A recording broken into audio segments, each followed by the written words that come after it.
Again, I'm teaching you operating system lab. So today is our second lecture, and the topic is Linux distributions. तो इससे पहले virtualization and hypervisors के ऊपर मैं video बना चुका हूँ, आप वो वीडियो भी लाइव में देख लीजिएगा।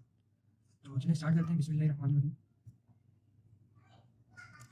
तो लिनक्स डिस्ट्रीब्यूशन में बात करने से पहले हम लोग इस बारे में बात कर लेते हैं कि इससे पहले जो है हमारे पास ऑपरेटिंग सिस्टम कौन कौन से, ठीक है जी, इसके अलावा हमारे पास ऑपरेटिंग सिस्टम कौन कौन से हम लोग वो क्यों यूज़ करते हैं, तभी जाके हमें पता चल सकेगा कि लिनक्स जो है ये क्यों यूज़ होती है। तो मोस्ट पॉपुलर जो ऑपरेटिंग सिस्टम है उनमें विंडो है, क्रोम ओएस है, एंड्रॉइड है, iOS है, मैक ओएस है और मेरे ख्याल से सारी तो लिनक्स है। तो विंडो की अगर हम लोग बात करें तो ये माइक्रोसॉफ्ट ने बनाया है, इसलिए माइक्रोसॉफ्ट विंडोज इसका नाम है, ठीक है। और इसका जो कोड है वो बना हुआ है एंटी वेस्ट कर्नल के ऊपर, ठीक है। यूजर इंटरफेस इसका जो है वो ग्राफिकल है और टारगेट ऑडियंस मैटर करती है, क्योंकि टारगेट ऑडियंस ही बताती है कि आपके ऑपरेटिंग सिस्टम की वैल्यू क्या है, ठीक है, आपका ऑपरेटिंग सिस्टम बना किस लिए, ठीक है।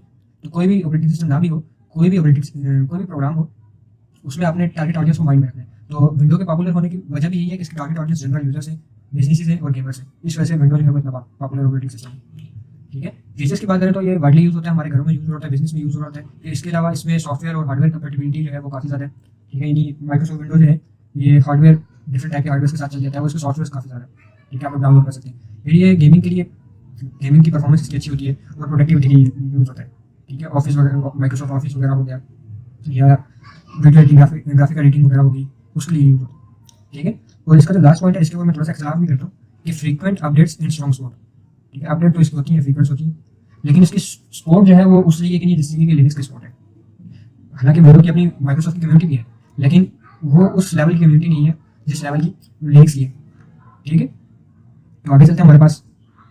अच्छा, इसके लिए ना अगर हम लोग अपडेट्स की बात करें तो इसकी अपडेट्स होती है, फोर्स अपडेट होती है, ठीक है। यानी आपको पीसी यूज़ करना है तो आपको पहले इसको अपडेट करना पड़ेगा, तभी आप यूज़ कर सकते हैं, ठीक है। आप लोगों को पता ही है, आप लोग सारे विंडो यूज़ नहीं तकरीबन, बहुत कम ही जो है जो मैक ओएस यूज़ करते हैं।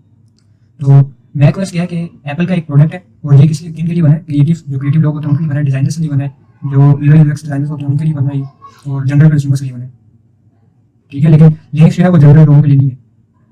वो लिनक्स की जो डिस्ट्रीब्यूशन होती है, डिस्ट्रीब्यूशन क्या होती है, आगे चल के बात करते हैं। तो लिनक्स का जो भी ऑपरेटिंग सिस्टम होता है वो जनरल यूजर नहीं होता, वो एक स्पेसिफिक पर्पस के लिए बनता है, ठीक है। एक टारगेट ऑडियंस को माइंड में रख के ना सिर्फ उसी के लिए बनता है, ठीक है। तो इसके एडवांटेजेस की बात करें तो यूआई यूएक्स इसका बहुत अच्छा होता है, ठीक है। इसका डिजाइन बहुत अच्छा होता है, इसका जो यूजर इंटरफेस जो है काफ़ी अच्छा होता है।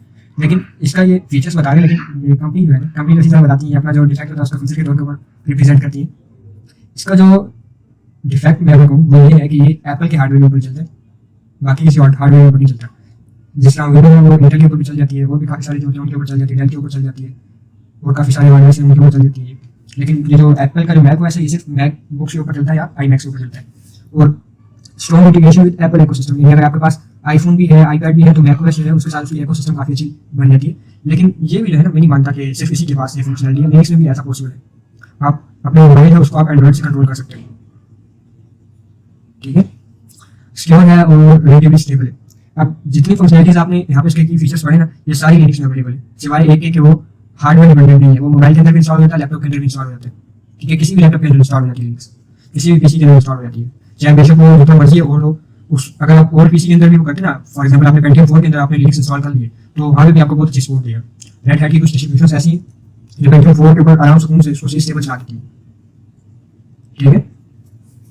और लिमिटेशंस की अगर हम लोग बात करें तो इसका जो है सोर्स कोड ओपन नहीं है, इस वजह से हम लोग उसको मॉडिफाई नहीं कर सकते, इसको फ्रीली यूज नहीं कर सकते। और दूसरी अगर हम लोग बात करें तो ये एक्सपेंसिव, इसका हार्डवेयर बहुत एक्सपेंसिव होता है और ये लेस कस्टमाइजेबल है, ठीक है। अच्छा, एप्पल जो है ये यूनिक्स बेस्ड ऑपरेटिंग सिस्टम है, ये बात आपने याद रखनी है। आगे चलते हैं। अब लिनक्स जो है ये तो हमारा आप लोगों को पता ही है कि हमने लिनक्स ही पढ़ा, तो उसके बारे में आपको पता ही है कि हम लोग क्यों यूज़ कर रहे हैं, क्यों इंस्टॉल कर रहे हैं। ऑपरेटिंग सिस्टम लैब में जो है आपके लिए लिनक्स इसको इंस्टॉल कर रहे हैं। उसके एडवांटेजेस की बात करें तो ये जो है एडवांटेजेस ऑफ लिनक्स, ये वाइवा के हिसाब से इंपॉर्टेंट क्वेश्चन है, ठीक है। आप लिनक्स क्यों यूज़ करें आपको पता होना चाहिए। लिनक्स जो है सिर्फ आपने इसलिए नहीं पढ़नी है कि आपके सिर्फ कोर्स में इस वजह से नहीं पढ़नी। लिनक्स जो है नेटवर्किंग में यूज होती है, आप डेवऑप्स में जो है वहाँ पे लिनक्स यूज होती है और काफ़ी सारे जो है सॉफ्टवेयर हाउसेज में लिनक्स यूज होती है। वहाँ पे आपको मैकबुक हर कोई नहीं लेके देता, जो बड़े ऑफिस में उनमें लेके दे थे। और वहाँ पे भी ये होता है कि ज़्यादातर लोग जो होते हैं वो अपने जो होता है उनका पर्सनल कंप्यूटर होता है, उन्होंने मैकबुक रखी होती है। एडवांटेज ऑफ लिनक्स की बात करें तो ये ओपन सोर्स होता है, हाईली सिक्योर होता है, हाईली कस्टमाइजेबल होता है, फास्ट होता है। विंडो की अगर बात करें, इसको कंपेयर करें विंडो और लिनक्स को, तो जहाँ पे आपकी 8 GB रैम प्रॉब्लमेटिक होगी, वहाँ पे आपका 2 GB रैम के ऊपर लिनक्स बेस्ट परफॉर्मेंस देगा, ठीक है। और फिर इसकी लास्ट कम्युनिटी माइक्रोसॉफ्ट की कम्युनिटी इसके आगे कुछ भी नहीं है। और फ्री टू यूज, और जो मैंने विंडो की बात की थी, विंडो को उसके साथ कंपेयर कर लेते हैं। तो विंडो अगर हम लोग आजकल तो हम लोग उसको इंस्टॉल कर लेते हैं, वो क्रैक्ड वर्जन जो होता है, पैरेटेड वर्जन विंडो को लगता है वो हम लोग इंस्टॉल कर लेते हैं, लेकिन विंडो पेड है, ठीक है, वही विंडो पेड होती है। और दूसरी बात ये है कि मतलब आजकल फ्री में मिल जाती है, लेकिन पहले पेड होती थी। दूसरी बात ये है कि विंडो में आपको फोर्स अपडेट होती है, यानी आप फोर्सफुली आपको आपके सिस्टम को अपडेट किया जाता है, ऑपरेटिंग सिस्टम को अपडेट किया जाता है, लेकिन लिनक्स में ऐसा नहीं है। लिनक्स में आपकी अपनी मर्जी अपडेट करके चलाएं या बगैर अपडेट किए चलाएं, ठीक है, आपकी अपनी मर्जी होती है। फिर हम देख लेते हैं कि लिनक्स जो है ये बनी क्यों थी, ठीक है, इसका थोड़ा सा बैकग्राउंड देख लेते हैं। तो 1969 में क्या हुआ कि यूनिक्स बनी। यूनिक्स की हम बात कर ले तो ये Dennis Ritchie and Ken Thompson ने बनाई है, और उनकी टीम ने बनाई है बेल लैब, ठीक है, जहाँ पे सी लैंग्वेज बनी थी, सी प्लस प्लस बनी, लिनक्स भी बनाई है, यूनिक्स बनाई है। तो यूनिक्स का जो कोड था वो शुरू में उन्होंने लिखा असेंबली लैंग्वेज के ऊपर, लेकिन बाद में इसको कन्वर्ट कर दिया सी लैंग्वेज के ऊपर, ठीक है। फिर ये मल्टी यूजर्स के ये यूनिक्स था ना, ये मल्टी यूजर्स और मल्टीटास्किंग दोनों के लिए ऑपरेटिंग सिस्टम बनाया गया था। अब यूनिक्स को उन्होंने बना तो दिया, लेकिन 5 बड़ी कंपनीज थी, सिर्फ उनके पास यूनिक्स था और किसी के पास यूनिक्स नहीं था, उन्होंने सेल कर दिया, बना के प्रोडक्ट को बेच दिया। अब हुआ क्या, क्योंकि यूनिक्स जो था वो सिर्फ 4-5 कंपनी के पास था, तो उन्होंने क्या किया, उसको पेड प्रोडक्ट की तरह इसको बेचना शुरू कर दिया, ठीक है। ऐसे में क्या हुआ कि जो मिडिल क्लास लोग थे वो नई ऑपरेटिंग सिस्टम को पढ़ सकते थे, ठीक है, डॉस ऑपरेटिंग सिस्टम था, लेकिन मल्टी यूजर और मल्टीटास्किंग ऑपरेटिंग सिस्टम को वो नहीं थे पढ़ सकते, यानी वो किस तरीके से बनते ये नहीं थे पढ़ सकते, नहीं उन्हें बनाना आता था जब वो बना लेते, ठीक है। तो फिर क्या हुआ कि एक प्रोफेसर थे यूनिवर्सिटी के एंड्रयू, उन्होंने क्या किया कि 1987 में एक स्मॉल सा ऑपरेटिंग सिस्टम बनाया जिसका नाम रखा मिनिक्स। अब मिनिक्स क्या था कि ये यूनिक्स की तरह ही था, इन्होंने डेनिस रिची की बुक पढ़ के मिनिक्स को बनाया था, ठीक है। इन्होंने क्या किया, बना तो दिया, लेकिन इसका जो सोर्स कोड है वो ओपन कर दिया, ठीक है। यूनिक्स का सोर्स कोड क्लोज था। यूनिक्स जो है जिन कंपनीज के पास था उनमें से एक कंपनी एप्पल की भी है, ठीक है। तो इन्होंने बना के सोर्स कोड ओपन कर दिया। फिर उसके बाद क्या हुआ कि सोर्स कोड में उन्होंने रिस्ट्रिक्शंस लगा दी कि इसको आप लोग देख सकते हो, इससे आप सीख सकते हो, लेकिन इसको आप डिस्ट्रीब्यूट नहीं कर सकते, इसको आप एडिट नहीं कर सकते, ठीक है। फिर क्या हुआ, आगे चलते हैं। तो ये लिनक्स था, इसी में देख के जो है इंस्पायर होकर लाइनस टॉर्वल्ड्स ने लिनक्स बनाया था, इसको हम लिनक्स को लाइनक्स भी कहते हैं, ठीक है। तो दो वर्ड से आपने कंफ्यूज नहीं करना इनको, मतलब इसमें वो कंफ्यूज होने की क्या बात है, लिनक्स और लाइनक्स दोनों एक ही बात है। अच्छा, फिर क्या हुआ कि ये यहाँ पे 1983 में लिखा हुआ है और यहाँ पे 87 में लिखा हुआ है, ये आपको भी मैं बताता हूँ। 1983 में एक रिचर्ड स्टालमैन नाम का एक बंदा था, उसने क्या किया कि यूनिक्स की तरह का ऑपरेटिंग सिस्टम बनाना शुरू कर दिया। क्यों? क्योंकि यूनिक्स जो था वो पेड प्रोडक्ट था, ठीक है, और उस वक्त जो है सॉफ्टवेयर जो है वो सिर्फ एलीट क्लास लोगों के बस वही यूज कर सकते थे, ठीक है, उनके पास सॉफ्टवेयर हुआ करते थे। तो ऐसे में क्या हुआ कि एक मूवमेंट चली, फ्री सॉफ्टवेयर मूवमेंट, ठीक है। उस मूवमेंट के नतीजे में ये प्रोजेक्ट बना, ठीक है। उसका उस मूवमेंट जो था वो मकसद क्या था कि जो मिडिल क्लास लोग हैं वो भी सॉफ्टवेयर, उनका भी हक है सॉफ्टवेयर यूज करना, ठीक है। तो जाहिर सी बात है, अब बंदा कोई बनाता है सॉफ्टवेयर बनाता है तो उसका ये होता है कि हम लोग इससे अर्निंग कर सकें। तो इसलिए फिर जो है लोग पेड बेचते थे, लेकिन मिडिल क्लास लोग अफोर्ड नहीं कर सकते, बहुत ज़्यादा महंगे होते थे वो। तो फिर उन्होंने कहा कि नहीं, सॉफ्टवेयर फ्री होना चाहिए, फ्री यूजेबल होना चाहिए। तो फिर इसने क्या किया, रिचर्ड स्टालमैन ने, कि इसने जो है एक ऑपरेटिंग सिस्टम बनाना शुरू कर दिया। इसने काफ़ी सारी चीज़ें खुद से बना ली, ऑपरेटिंग सिस्टम की जो बेसिक जो चीज़ें होती हैं, जो रिक्वायर्ड चीज़ें होती हैं वो इसने बना ली, ठीक है। कंपाइलर बना लिया, कंपाइलर आपको पता है, शेल बना ली। शेल बेसिकली एक CLI बेस्ड प्रोग्राम होता है जिसके जरिए हम लोग कंप्यूटर से कम्युनिकेट करते हैं। GUI में भी बैकएंड के अंदर शेल काम कर रहा होता है, ठीक है। विंडो के अंदर शेल होता है, उसको हम लोग कहते हैं कमांड प्रॉम्प्ट और पावर शेल, ये दोनों शेल होते हैं। तो इसने ये बना लिया, लेकिन एक चीज इससे नहीं बनी, कर्नल, ठीक है। कर्नल फिर बनाया था लाइनस ने। अच्छा, इस प्रोजेक्ट का नाम उन्होंने रखा GNU, और इस प्रोजेक्ट के अंदर जितने भी इन्होंने बनाए कंपोनेंट बनाए उनको GNU लाइसेंस के अंदर इन्होंने ओपन सोर्स कर दिया, ठीक है। अब GNU जो है ये इसका नेम है, ये आपको काफी ज्यादा इसकी जो इसकी जो है प्रोग्राम उनमें काफी जगह आपको ये GNU नजर आएगा, क्योंकि लिनक्स के जो है ज्यादातर प्रोग्राम GNU लाइसेंस के अंडर ही आते हैं। अब GNU लाइसेंस क्या होता है कि अगर आपने फॉर एग्जांपल ये जो एक प्रोग्राम बनाया GNU लाइसेंस के अंदर, ठीक है, उसको GNU के लाइसेंस में आपने उसको ओपन सोर्स कर दिया, ठीक है। उसको यूज करके कोई अगर नई चीज बनाता है तो वो चीज भी जो है GNU लाइसेंस के अंडर ही पब्लिक होगी, ठीक है, वो भी ओपन सोर्स होगी। जो लेटेस्ट इसका लाइसेंस चल रहा है वो GNU 3 चल रहा है। तो GNU का जो है ये फुल फॉर्म क्या है, इसकी फुल फॉर्म भी ये GNU नॉट यूनिक्स, यानी ये GNU प्रोजेक्ट का प्रोडक्ट है, यूनिक्स का प्रोडक्ट नहीं है। फिर आगे चलते हैं, हुआ क्या कि 1991 में एक कंप्यूटर साइंस का स्टूडेंट था फिनलैंड में, लाइनस टॉर्वल्ड्स। इसने क्या किया कि इसने लिनक्स को पढ़ा, उसको यूज करता था, उसने उसको पढ़ा, उसमें जो लिमिटेशंस थी वो सारी इसने पढ़ी और उसको नए सिरे से लिखना शुरू कर दिया, टाइप करना शुरू कर दिया। जिस उसने एंड्रॉइड में लिखा था लिनक्स को पढ़ के, लिनक्स के बारे में पढ़ी, इस तरह इसे भी बिल्कुल स्क्रैच से लिखना शुरू कर दिया, ठीक है। और इसने कर्नल बना लिया, मोनोलिथिक कर्नल। जो लिनक्स था वो था माइक्रो कर्नल, ठीक है, कर्नल के बारे में आगे जाके लिखते हैं। तो इसने कर्नल बनाया और उस कर्नल को जीएनयू लाइसेंस के अंदर पब्लिक कर दिया। ठीक है, अब हुआ क्या, इन्होंने क्या किया कि जीएनयू के प्रोडक्ट्स जो पहले से बन चुके थे वो प्रोडक्ट्स जैसे कंपाइलर, शेल, लाइब्रेरीज वगैरह वो सारी कुछ, और इसका लिनक्स का कर्नल ये जोड़ा, एक हमारे पास बन गया ऑपरेटिंग सिस्टम। ठीक है, ये बात आपने याद रखनी, Linux is not an operating system, Linux is a micro kernel, sorry monolithic kernel. Monolithic kernel क्या होता है कि ये जॉब्स को सीक्वेंस में एग्जीक्यूट करता है। आगे चलते हैं, ये देखते हैं मोनोलिथिक कर्नल क्या होता है। तो सबसे पहले हम लोग ऑपरेटिंग सिस्टम के अंदर बात करते हैं कर्नल क्या होता है। तो कर्नल बेसिकली वो कंपोनेंट होता है ऑपरेटिंग सिस्टम का जो कि कम्युनिकेट कर रहा होता है हार्डवेयर डिवाइस से। ठीक है, जो मेन फंक्शनलिटी होती है वो कर्नल की होती है ऑपरेटिंग सिस्टम के अंदर। ठीक है, तो इसका काम क्या होता है, सीपीयू जो प्रोसेस मैनेजमेंट होती है वो कर्नल ने करनी होती है, सीपीयू से कॉन्टैक्ट इसने करना होता है, मेमोरी मैनेजमेंट इसने करनी होती है, डिवाइसेस के साथ इसने कम्युनिकेट करना होता है और यूजर के साथ। ठीक है, ये यूजर और हार्डवेयर डिवाइसेस के दरमियान में होता है, यूजर की एप्लीकेशन और हार्डवेयर डिवाइसेस के दरमियान में होता है। ठीक है, और कंपोनेंट होता है किसी भी ऑपरेटिंग सिस्टम का। अब जो लिनक्स का कर्नल बना था ना, क्रोम में से भी लिनक्स का कर्नल यूज हो रहा है और एंड्रॉइड डिवाइस में भी लिनक्स का कर्नल यूज हो रहा है। अच्छा, इसीलिए अब ये दो फ्री। ठीक है, लेकिन क्रोम में से मुझे हार्डवेयर डिवाइसेस जो है वो भी डिपेंड करती है, सिर्फ हार्डवेयर जो कि क्रोम को सिर्फ उसके ऊपर चलती है। ठीक है, आप लोग भी कर सकते हैं लेकिन वो आपको प्रयोग से उसके लिए बनाना पड़ेगा। तो फिर हम लोग बात करें डिस्ट्रीब्यूशन की। तो डिस्ट्रीब्यूशन क्या होती है, जब हम लोग कर्नल को और जो हमारे पास वो वहाँ पे उसने जोड़ी थी जीएनयू के प्रोडक्ट से, ठीक है, जीएनयू के टूल से, इनको जब हम लोग आपस में जोड़ देते हैं तो हमारे पास बन जाती है पूरा एक ऑपरेटिंग सिस्टम बन जाता है, उसको हम लोग कहते हैं डिस्ट्रीब्यूशन। ठीक है, तो लिनक्स का जो ऑपरेटिंग सिस्टम है, मैंने फर्स्ट वीडियो में कहा था कि लिनक्स जो है ऑपरेटिंग सिस्टम क्या है, is a set of program. ठीक है, यहाँ पर आपको एक बातचीत समझ आ जानी चाहिए कि लिनक्स कर्नल प्लस टूल्स जो थे, ठीक है, बाकी के जो programs, Linux kernel itself is a program, तो इसके साथ जब बाकी प्रोग्राम्स हम जोड़ देते हैं तो हमारे पास क्या बन जाता है, एक ऑपरेटिंग सिस्टम बन जाता है। उस ऑपरेटिंग सिस्टम को हम लोग कहते हैं डिस्ट्रीब्यूशन, या शॉर्ट फॉर्म उसको कहते हैं डिस्ट्रो। ठीक है, तो यहाँ पे आप देखिए, distro include kernel around with a collection of software, मतलब इसके साथ सॉफ्टवेयर होते हैं, सिस्टम यूटिलिटीज होती है, लाइब्रेरीज होती है और पैकेज मैनेजमेंट सिस्टम होता है। Package Linux in the software को हम लोग कहते हैं कि ये पैकेज है। ठीक है, उसको मैनेज करने के लिए जो प्रोग्राम हम लोग यूज करते हैं वो होता है पैकेज मैनेजर।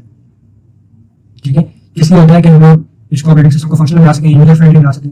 ठीक है, और डिफरेंट हमारे नीड्स हैं उनको टेलर कर सकें, नीड्स उनको फुलफिल कर सकें, जैसे बिजनेस हो गया, मल्टीमीडिया हो गया और डेवलपमेंट हो गया। ठीक है, तो इस स्लाइड में यहाँ पे मेरी बात आपने याद रखनी है, लिनक्स डिस्ट्रीब्यूशन क्या होता है। ठीक है, और लिनक्स जो है कैसे, मतलब ये असल में है क्या, Linux itself is a kernel when it is used with different programs then it is called a distribution. ठीक है, तो लिनक्स डिस्ट्रीब्यूशन जो है काफी सारी है, बहुत ज़्यादा है, थाउजेंड्स में। तो उनके बाद में ये जो मोस्ट पॉपुलर है हम लोग बस उन्हीं के नाम याद रखें। मोस्ट पॉपुलर इसलिए है क्योंकि ये उनका जो यूज है ये ज़्यादा ये यूज होती है, तो इस वजह से मोस्ट पॉपुलर है। तो सबसे फर्स्ट नंबर के ऊपर है डेबियन, इसको डेबियन कहते हैं। ठीक है, जिसके बाद उबुंटू है और काली यूनिक्स है। उबुंटू और काली यूनिक्स जो है दोनों डेबियन बेस्ड है। ठीक है, फिर आर्क लिनक्स है, फिडोरा है, एसविन है और रेड है, इंटरप्राइजेस लिनक्स है। ये वही कंपनी है जो लिनक्स को बेची थी पे। अब लिनक्स ये भी लिनक्स डिस्ट्रीब्यूशन। अच्छा, फिर उन्होंने यहाँ पे कुछ दिखाई नहीं है, तो यहाँ पे आप देख सकते हैं कि जो डेबियन है ये कितनी पुरानी है। ठीक है, 1993 की दिखाई नहीं यहाँ पे बनी है। फिर इसके बाद में अगर आपने वो डिस्ट्रीब्यूशन के बारे में पढ़ना है तो यहाँ पे कुछ चीज़, ये तो बहुत थोड़ी सी है, और देखते हैं डिस्ट्रीब्यूशन, ये देखिए। ठीक है, ये सारी लाइन्स आपको बताएंगे, सारी लिनक्स डिस्ट्रीब्यूशन है, ये देख सकते हैं आप।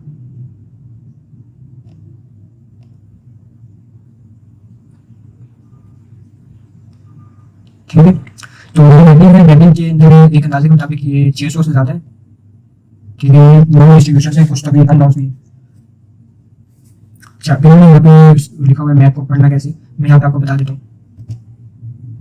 सबसे पहले तो आप ये देखें कि ये लेंस में आके खत्म होगी, ये कौन सी लाइन से ये में आके खत्म होगी, इनका मतलब है कि ये डिसकंटिन्यूड है, मतलब ये आपको और आगे नहीं लेके गई। तो उबुंटू जो है वो भी डेबियन बेस्ड है, उसको मैं आपको दिखा देता हूँ। ये रहा उबुंटू।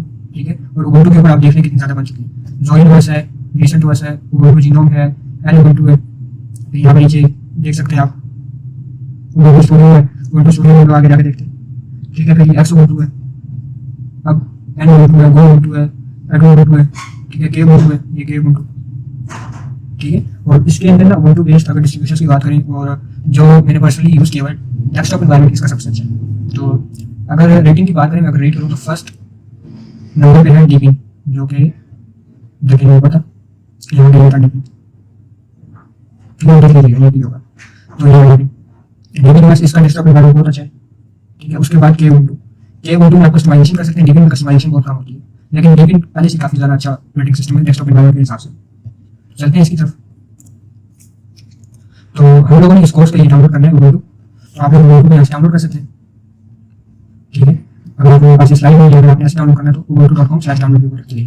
फिर उसके बाद यहाँ पे आपको डिफरेंट इसके फ्लेवर्स मिलेंगे, ये आप लोग कैसे कैसे इसको डाउनलोड कर सकते हैं। सॉरी, फ्लेवर्स नहीं, डाउनलोड करने के मेथड्स हैं आपके पास।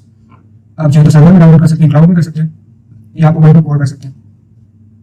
ठीक है, तो बिल्कुल डाउनलोड करना है, बिल्कुल डाउनलोड करनी है, यानी टूल यूजर है वो इधर से इसको डाउनलोड कर सकते हैं, जो नॉर्मल यूजर है वो यहाँ से इसको डाउनलोड कर सकते हैं। ठीक है, आप किसी को डाउनलोड कर लीजिएगा। अगर आपको टूल यूज करना आता है तो आप टूल से कर लीजिए, उससे थोड़ा जल्दी हो जाएगा। तो ये जो है ये सर्वर से डाउनलोड होता है, और जो टूल होता है वो पीयर से डाउनलोड होता है। यानी अगर आपके करीब किसी और बंदे ने डाउनलोड किया हुआ है ना, 8-10 लोगों ने किया हुआ, तो वो 8-10 लोगों से डाउनलोड करेगा, यानी उनके पीसी से डाउनलोड करेगा। ठीक है, बस यही चीज़ होती है। यहाँ से डाउनलोड वो डेस्कटॉप कर लें, आपको डेस्कटॉप वाला यूज़ करना है। नेक्स्ट सेमेस्टर में आप ये सर्वर वाला यूज़ कर सकते हैं, डेस्कटॉप को भी सर्वर बना सकते हैं। तो यहाँ से आप इसको ये डाउनलोड करें।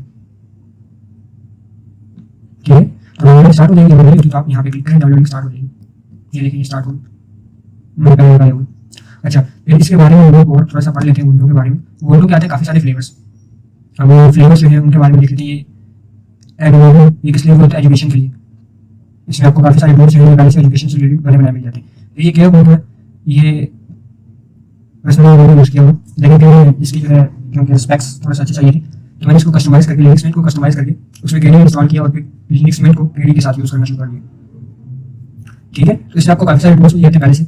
यहाँ पे टूल्स की डिटेल लिखी हुई है, आप लोग उसको यहाँ से गेट के उबंटू करके डाउनलोड कर सकते हैं। फिर ये एड उबंटू है, ये लाइट वेट सिस्टम के लिए होता है, फास्ट होता है। ठीक है, आप लोग ये देख लें, उसका इन्वायरमेंट काफ़ी अच्छा होता है, डेस्कटॉप इन्वायरमेंट काफ़ी अच्छा है। वैसे होता तो स्लिक से ही है, लेकिन काफ़ी बेटर होता है। ये है, इसका डेस्कटॉप इन्वायरमेंट काफ़ी अच्छा है। ठीक है, सिंपलेस्ट भी होता है, अच्छा इसका डेस्कटॉप इन्वायरमेंट भी है। तो फिर आप सीनो में ये भी लाइट वेट डिस्ट्रीब्यूशन है, लाइट वेट पीसी के लिए होता है। ठीक है, इसको भी कस्टमाइज कर सकते हैं, लेकिन इसको थोड़ा कम कस्टमाइज कर सकते हैं। फिर ये क्लियर इसका भी काफ़ी अच्छा, इसका और डीपीएस इन दोनों का जो है ये थोड़ा सा मिलता जुलता है। ठीक है, आप देख सकते हैं।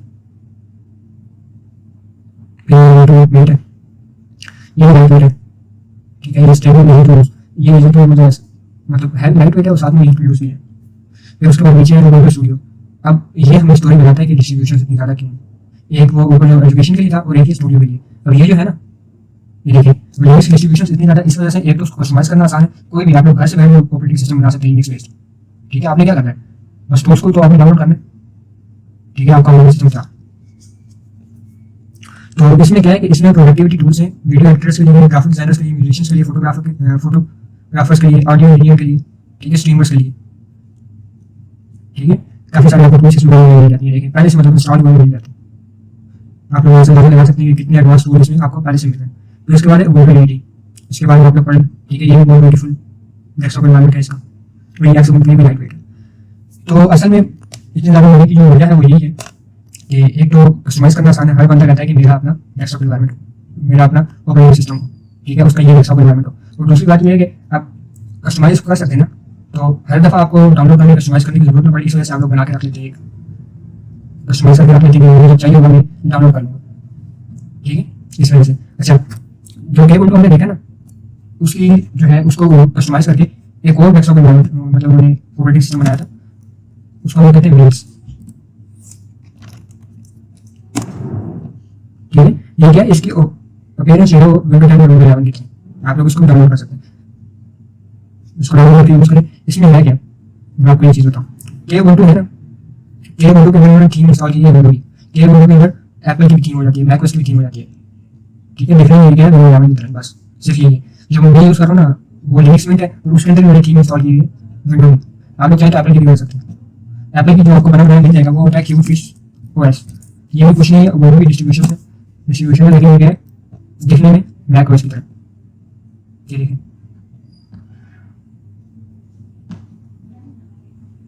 ठीक है, मैकओएस की तरह। तो ये थी हमारी आज की वीडियो, उम्मीद करता हूँ आपको सब कुछ समझ में आ गया होगा। अगर कोई चीज़ नहीं समझ आई तो आप लोग नीचे कमेंट सेक्शन में पूछ सकते हैं। इसके अलावा आप ग्रुप ज्वाइन कर सकते हैं, हमारा जो कम्युनिटी है वहाँ पे आपने जो कुछ पूछना है वो आप लोग वहाँ से पूछ सकते हैं।